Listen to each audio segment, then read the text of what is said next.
I'm answering another popular question I receive about personal brand photography, and it's all about finding clients. Let's jump in.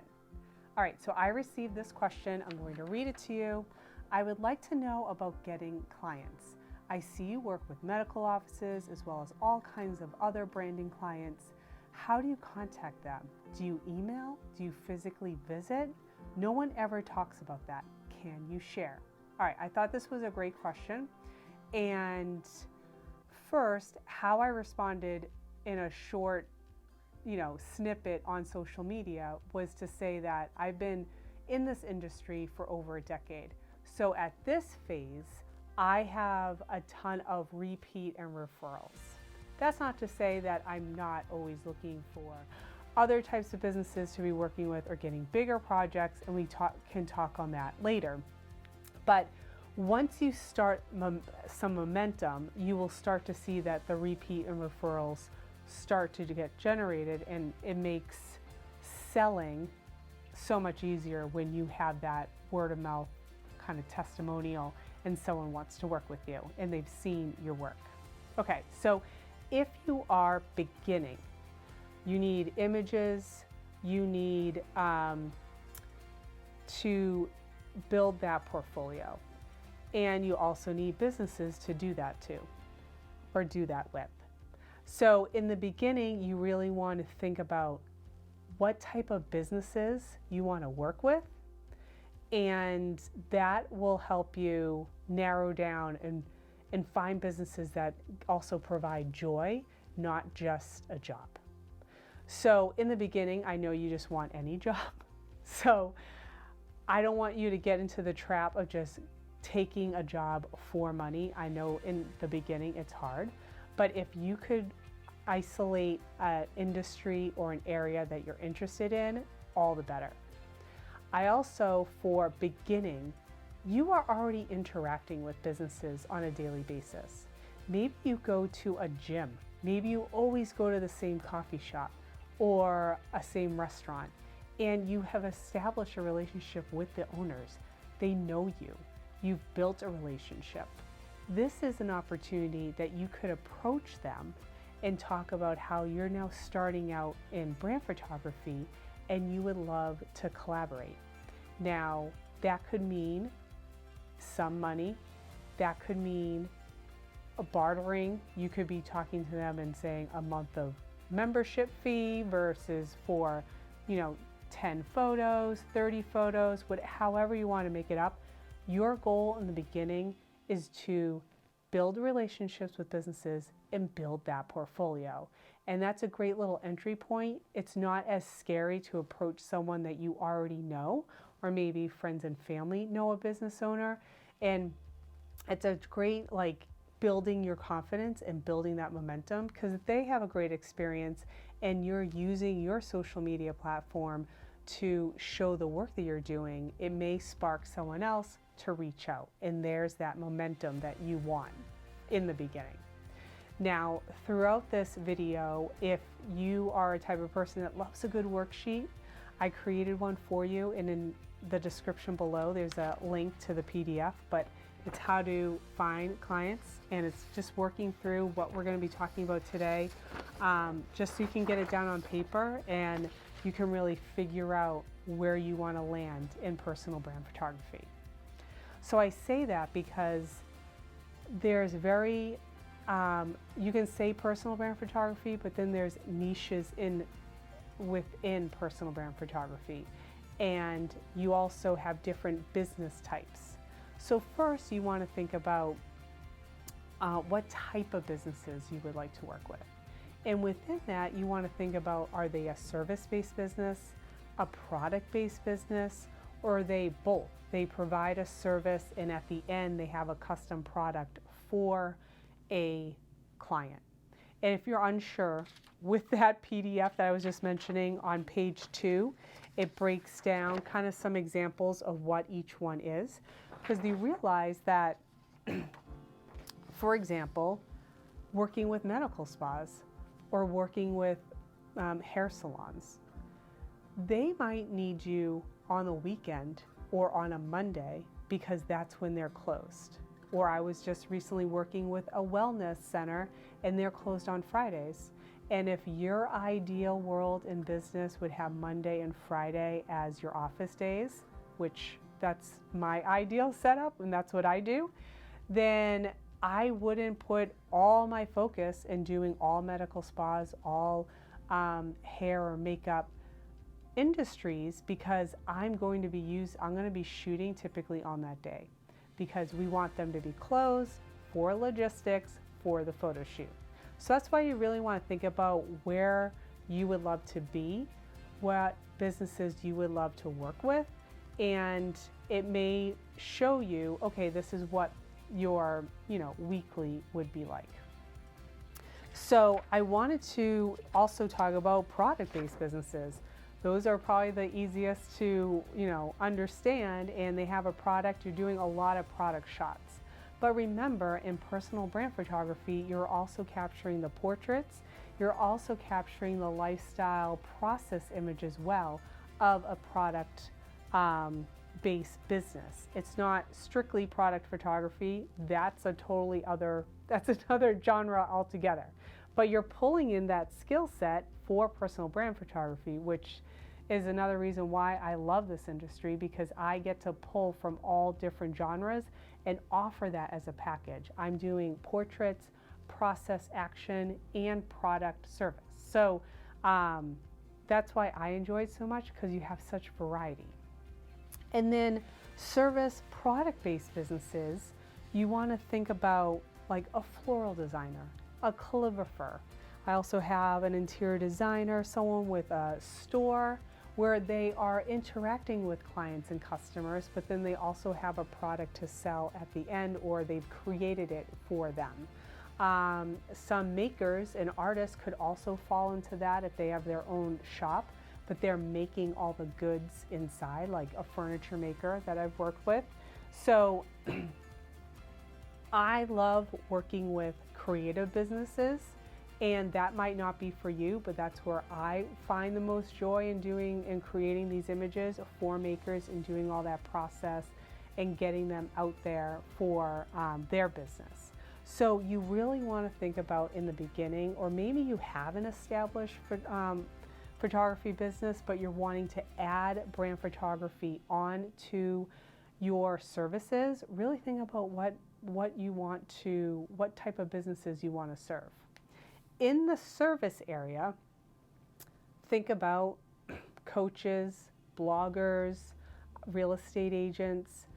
In that category, you will probably be booking studio locations, maybe renting houses for the photo shoot itself. So that's a whole other element. If that's what you love, if you just want to do some great natural lighting, outdoor shots, that service-based industry could be great for you. Again, with my line of business, working with creative business owners, I'm always going on location to where they are. So lighting is always different. It's always problem solving on different angles and where we should go. I enjoy that. That may scare you in the beginning. You may not want to go there. So that's why I really want you to think about who you want to serve, because that will help you drill down who you should reach out to first. And let's talk about how you reach out. So I mentioned before, you may already be building relationships with businesses now that you don't realize that you could walk up to the owner and talk about how you're launching branding and that you'd love to collaborate. So that's one great avenue to start, because they already know you, they already understand who you are, that you've been doing photography. So that's always a great entry point. Another tip is start looking on social, seeing the businesses around. Maybe there's some ideal businesses that you would love to work with. Start following them. Start engaging with their content. You don't have to go right out of the gate and say, hi, I'm doing this, I'd love to work with you. That may be too strong. You want to first get on their radar. They want to see what you're about. And this is a long game. If on social, you're trying to engage with brands and have a lot of leads come in that way, That's probably the longest game. This is not a $20 transaction. When you have a higher priced service, it's a long game. You have to build that relationship. So that's why if you already have relationships, or friends and family can open some doors for you and create those connections, that will be an easier or faster sell, especially if they are looking for brand photography. Now, the next area is networking. When I attend networking events, some businesses may know what brand photography is, others don't know or have never heard the term brand photography. They've heard of a portrait photographer, wedding photographer, maybe a commercial photographer, but you are educating people typically at a networking event of what you do. So I will typically say that I capture content for a business, for their website, social media. It clicks right away. They understand it. Then they will say, oh my gosh, I need that. So you just exchange information. Maybe they're ready to go and they want you to connect with them the following week. Great. Otherwise, start following them on social media, wherever they live, wherever they love to be, whatever platform, and start engaging there. So now you have this relationship building sped up by the networking event. Now you're on social media, you could send them a quick message. It was great meeting you. So networking events have a little education piece because they may not fully be aware of what brand photography is.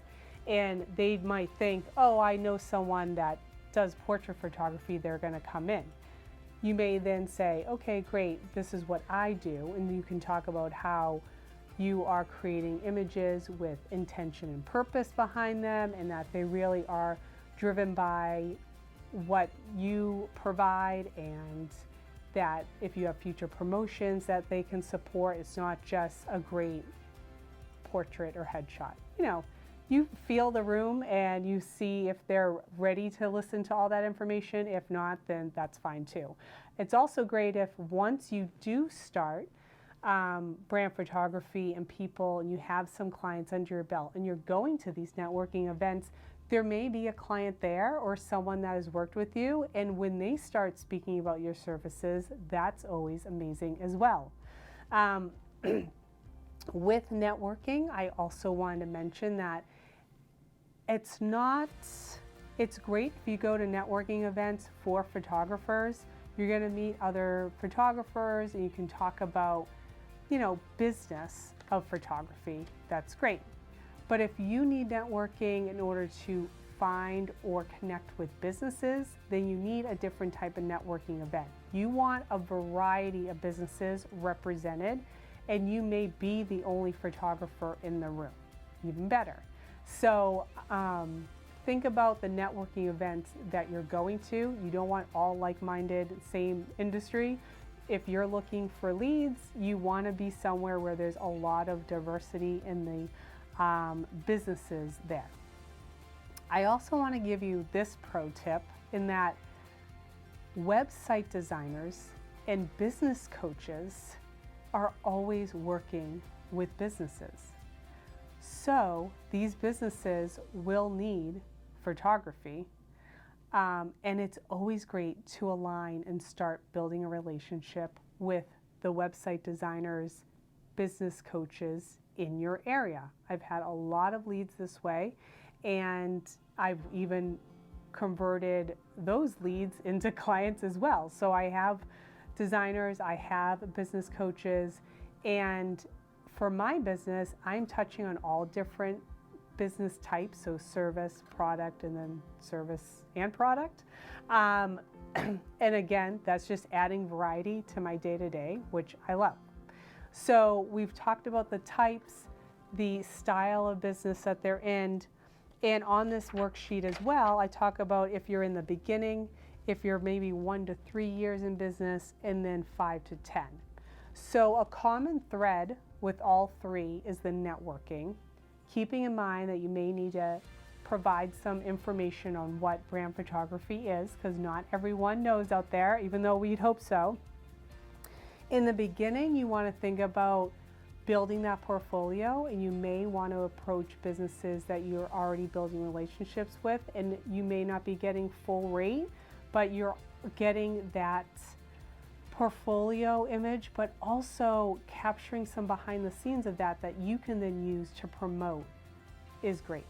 And when you're in that 1 to 3, you're going to start having the repeat and referrals, but you want to really double down on educating through your social media platforms and showcasing what you're working on, because that's going to spark every time you work with a client, a repeat client, that may spark another person in their network to reach out.